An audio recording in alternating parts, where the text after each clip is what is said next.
Hola, buenas tardes. Los datos del coronavirus vuelven a superar todos los registrados hasta ahora. Han muerto 849 personas más y hay otros 9.222 contagios. Son las cifras más altas en un día. Los responsables de sanidad creen que aún así, a pesar de esos datos, se mantiene el cambio de tendencia porque pueden ser casos que no se han notificado en el fin de semana. De los 50.000 enfermos hospitalizados, hay más de 5.600 en unidades de cuidados intensivos. Cataluña ha superado a Madrid en el número de pacientes que han necesitado ingresar en la UCI.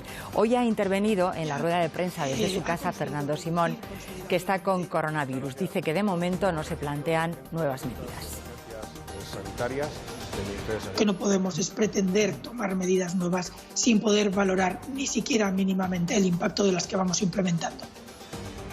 No es una carrera hacia arriba, no es a ver a quién se le ocurre una medida nueva. Esto es tratar de aplicar las medidas más coherentes posibles, las medidas con las que podemos tener un impacto en la evolución de la epidemia. Recordamos los datos que se actualizan cada día a mediodía. Hay casi 94.500 contagios, 8.187 fallecidos y ha habido casi 20.000 altas. Son los datos del coronavirus en España.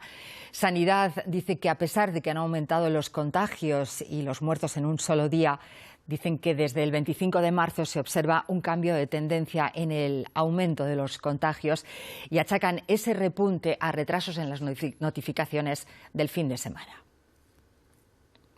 En Madrid y Cataluña se ha registrado hoy un pico de nuevos casos confirmados. Fernando Simón, que se ha reincorporado al trabajo desde casa, dormir un poco me ha sentado muy bien. Achaca esos picos a casos que no se notificaron el fin de semana. Los fines de semana sabemos y podemos ver la serie de datos que tenemos ya recogida, que la notificación suele estar un poco por debajo de lo real y que ahí se acumulan algunos pequeños retrasos. Desde Sanidad insisten en que la tendencia se confirma. Desde el día 25 de marzo hemos notado un cambio en esta tendencia de incremento de casos y pasando al 12% cuando antes era del 20%. Sobre el traslado de pacientes entre comunidades al margen de Sanidad ya se ha producido la primera petición. Ha sido desde la UCI del Hospital de Llín en Castilla-La Mancha a la de Virgen de Arisaca en Murcia, aunque por razones clínicas no se ha producido. Aliviar los cuidados intensivos, insisten desde Sanidad, es su principal objetivo. Hoy en el primer día de paro de toda la actividad no esencial, que no afecta finalmente a los autónomos que no habían cerrado con el estado de alarma, el Consejo de Ministros aprueba hoy una moratoria en el pago de las cuotas de la Seguridad Social para los autónomos y también medidas de apoyo para el pago del alquiler y las empleadas de hogar. Sí, a falta de conocer, como decíamos, las explicaciones en la rueda de prensa, según ha podido saber Televisión Española, ayudas aprobadas también para los alquileres. Los inquilinos podrán adquirir créditos sin intereses para devolver entre 3, 6 o incluso hasta 10 años. Suspensión de desahucios hasta 6 meses después de la finalización del estado de alarma. Prórroga de contratos que se vayan a finalizar ahora y diferenciaría este decreto entre inquilinos de pequeños propietarios y de grandes propietarios, los que tienen más de 8 viviendas alquiladas. En este caso, piden desde el Ejecutivo arrimar el hombro, tendrán que facilitar el aplazamiento del pago o perdonar parte de la renta de los inquilinos. Como decías, ayudas también a las empleadas del hogar con un subsidio extraordinario y subsidio también para los trabajadores temporales que se queden sin prestación. Desde hoy, las empleadas de hogar que no cuiden a dependientes o niños forman parte de los trabajadores no esenciales que deben parar su actividad. Para ellas y para todas las que han visto mermadas sus horas de trabajo, total o parcialmente por el coronavirus, el Gobierno plantea un subsidio temporal. También aprueba una prestación extraordinaria por desempleo para acoger situaciones como la de los trabajadores temporales cuyo contrato terminó tras la declaración del estado de alarma. Será una ayuda excepcional, aunque no cuenten con la cotización necesaria para acceder a otra prestación. Para proteger a los consumidores más vulnerables, se aprueba una moratoria de pago de créditos al consumo durante 3 meses ampliables. En caso de viajes combinados cancelados, se abre la posibilidad de adquirir un bono para ser utilizado por un año por el consumidor. El Gobierno también amplía la moratoria de hipotecas para locales comerciales y oficinas de autónomos en situación vulnerable. No podrá cortarse ningún suministro, ni energético ni de agua, en la vivienda habitual mientras esté vigente el estado de alarma. El Gobierno también amplía el bono social para las personas que han entrado en vulnerabilidad.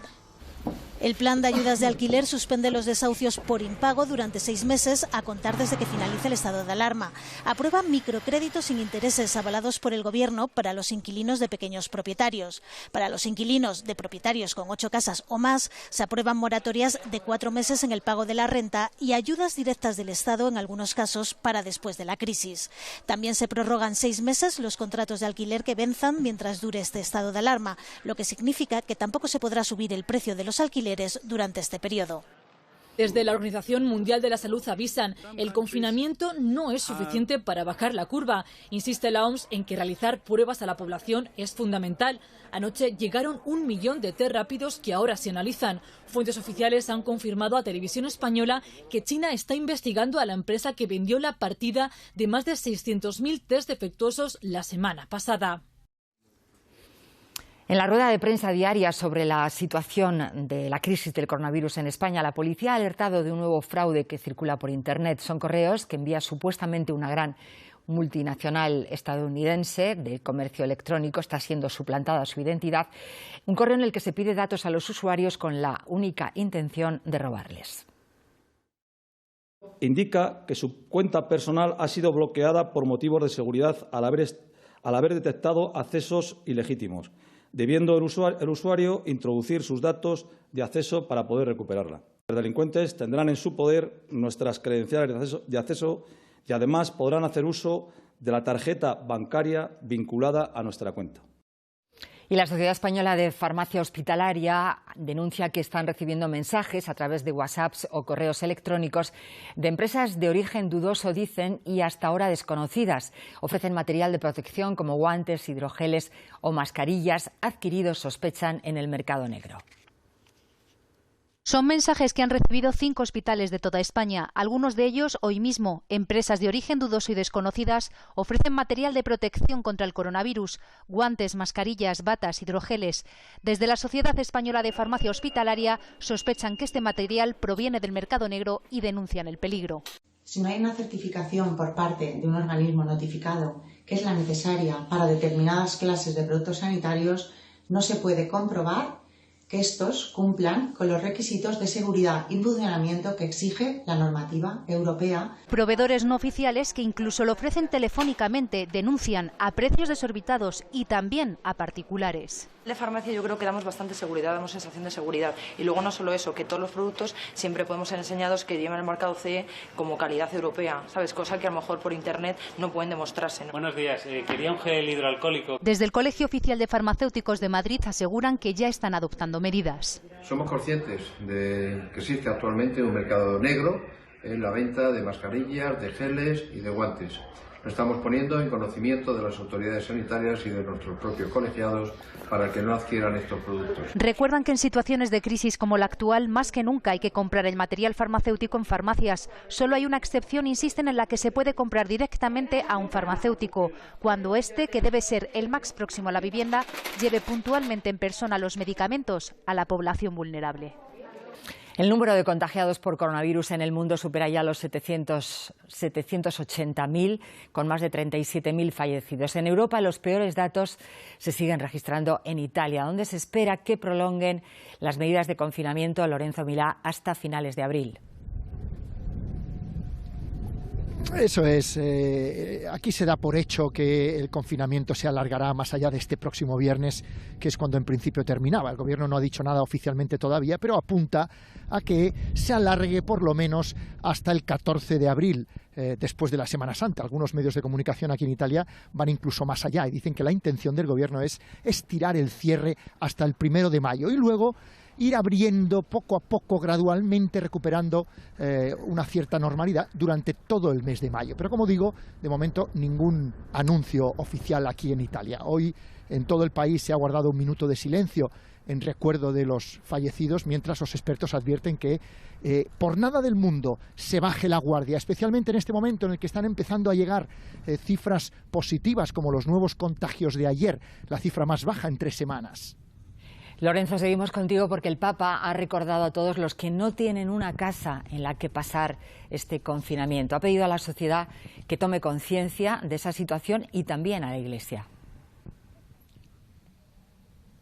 Eso es, esta mañana en la misa matutina que celebra el Papa cada día en su residencia, Santa Marta, muy cerca de aquí, Francisco ha pedido a la sociedad y a la propia Iglesia ayudar más a las personas sin techo que no tienen un lugar en el que refugiarse en este tiempo en el que se nos pide a todos quedarnos en casa para protegernos y proteger a los demás. Por su parte, Francisco ha ordenado la apertura de los comedores de Cáritas aquí en la ciudad de Roma, en toda la diócesis de Roma, y mantiene abiertos 5 centros de acogida. Hace pocos días el Papa también pidió más protección en las cárceles, lugares habitualmente masificados, donde el virus, el coronavirus en este caso, podría tener un impacto muy importante. Aquí en el Vaticano, deciros finalmente, ha habido 6 personas positivas por el coronavirus, pero el Papa de momento ha dado negativo en las dos pruebas que le han hecho. Gracias, Lorenzo, por esos últimos datos desde Roma. Francia ha superado la frontera de los 3.000 fallecidos y la curva de afectados, de contagiados, empieza a dispararse. Desde algunos hospitales, los médicos, el personal sanitario, lanza una llamada de alerta. Están saturados, dicen. Hemos hablado con el responsable de urgencias de uno de los centros más afectados. Colmar es la localidad con más horas de sol de Francia, elegida como el mejor destino turístico del país para el 2020. Ahora, esta ciudad de unos 70.000 habitantes aparece continuamente en los titulares, pero por ser una de las más castigadas por el virus.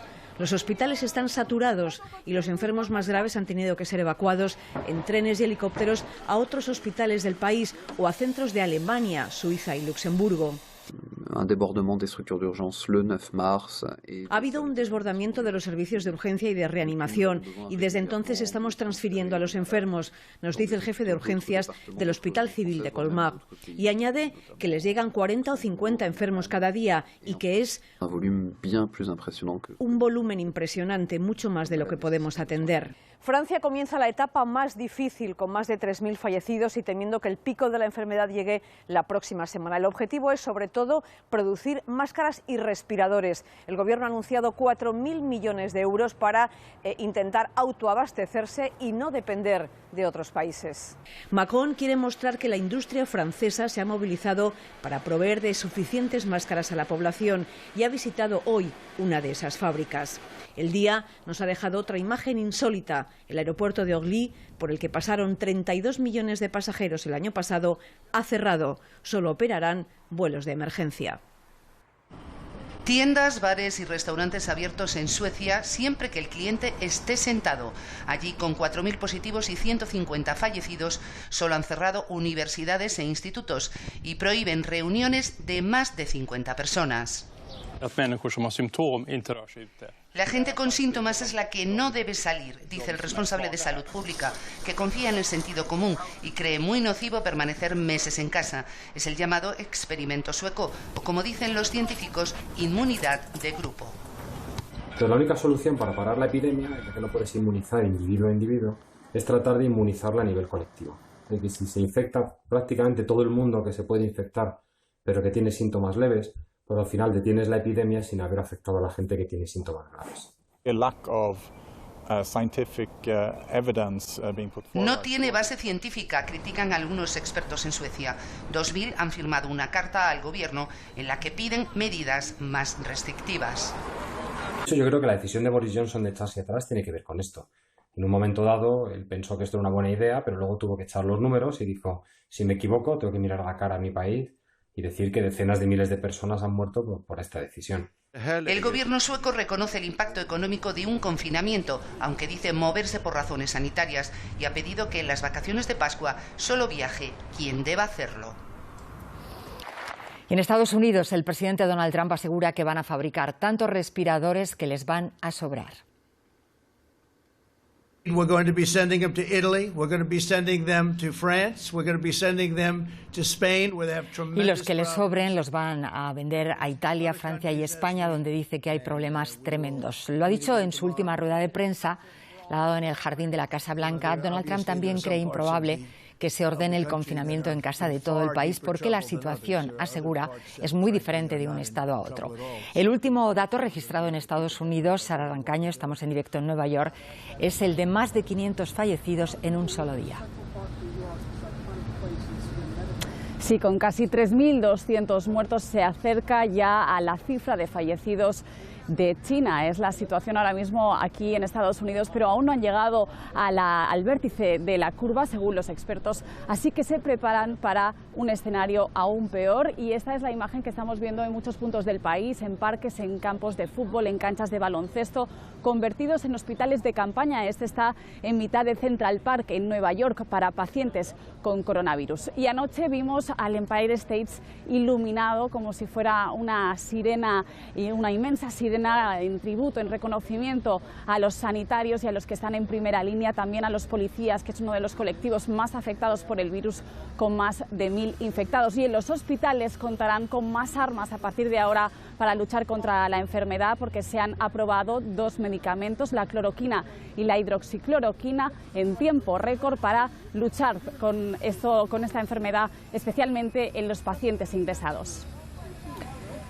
Gracias. Ahora este recorrido por el mundo nos lleva también a Israel, donde preocupa la propagación del coronavirus entre los judíos ultraortodoxos. Ellos son el 35% de los 4.800 contagiados en ese país, por lo que la policía ha intensificado los controles en sus barrios para que cumplan las estrictas normas de aislamiento. Así, con gritos y llamándoles nazis. Es como reciben a los policías en barrios ultraortodoxos de Jerusalén.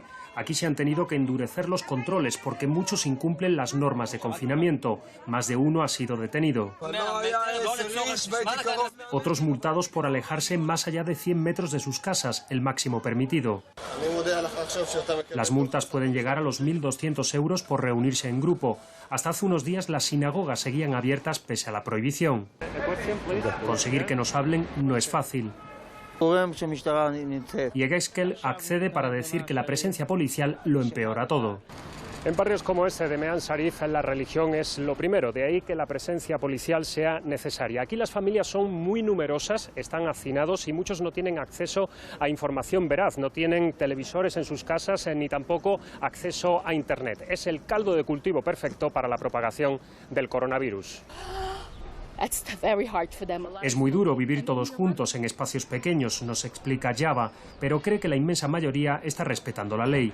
El problema, sin embargo, es tan grave que el propio ministro de Sanidad, ultraortodoxo también, ha sugerido el cierre total de ciudades como esta, Bnei Brak, cerca de Tel Aviv. Aquí, 1 de cada 3 habitantes ultraortodoxos a los que le han hecho la prueba ha dado positivo en coronavirus.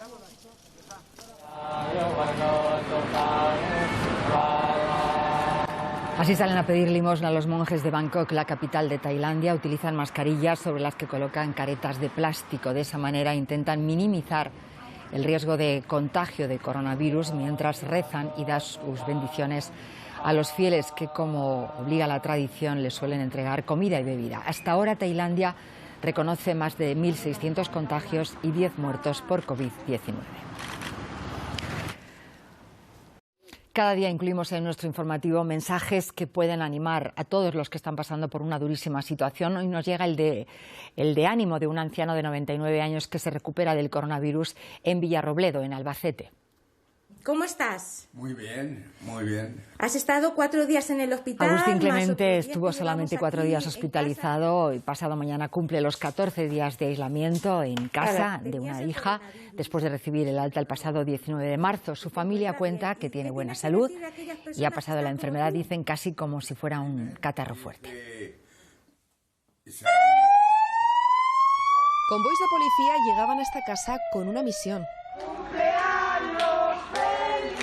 Felicitarla a ella, Lula Vázquez. 110 años ha cumplido la vecina más veterana de Pontevedra. Su familia, a pesar de la distancia, querían acompañarla. Fue una sorpresa.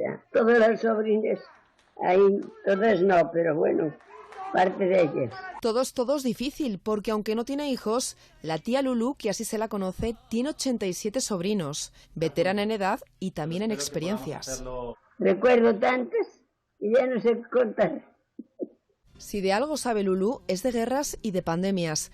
Ya sobrevivió a la gripe española de 1918. Era muy niña, debía tener 7 años. Reconoce no llevar demasiado bien el confinamiento, acostumbrada al ajetreo de familiares en casa. Tiene que ser así la vida porque es una enfermedad. Eso sí, promete que los 111 vendrán con doble celebración.